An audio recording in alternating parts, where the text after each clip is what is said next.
জাটকা রক্ষায় March April 2 মাস চাঁদপুরের পদ্মা ও মেঘনায় সকল প্রকার মাছ ধরা বন্ধ থাকবে। 28শে জানুয়ারি দিবাগত রাত 12টা থেকে এই নিষেধাজ্ঞা শুরু হবে।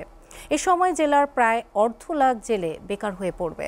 তবে এই সময় নিবন্ধিত জেলেদের খাদ্য সহায়তা হিসেবে 40 কেজি করে চাল দেবে সরকার। জেলেদের দাবি সহায়তা বৃদ্ধি করার পাশাপাশি কঠোরভাবে বাস্তবায়ন করা হোক জাটকা রক্ষা কর্মসূচি। চাঁদপুর থেকে সহকর্মী GM শাহিনের প্রতিবেদন।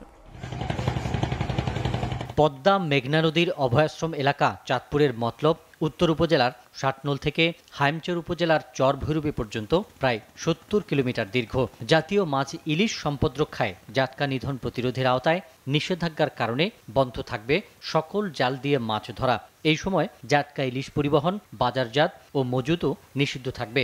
এজন্য 4000 জেলেকে দেওয়া হবে প্রতি মাসে 40 কেজি করে চাল। তবে জেলেরা বলছেন খাদ্য সহায়তা অপ্রতুল। সরকার 2 মাস অভিযান দিয়েছে, আমরা জেলেরা মানি, কিন্তু সরকার যে চাল দেয় এই চাইলে তো আমাদের কিছু হয় না। আমরা অভিযান তো পালন করি, ঠিক আছে, তাহলে আঙ্গরে হুদা চাল দিলে তো আর হইব না। সরকারের কাছে আবেদন আমাদেরকে কিছু সাহায্য বাড়িয়ে দেওয়ার জন্য।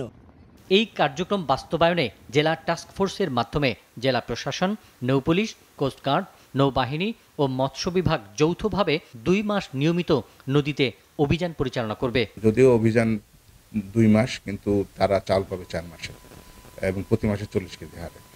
তারপরেও যদি এই আইন অমান্য করে জেলারা নদীতে নামার চেষ্টা করে, তাহলে আমরা মৎস্য আইনের যে আছে সেটা নিয়ে ব্যবস্থা করব।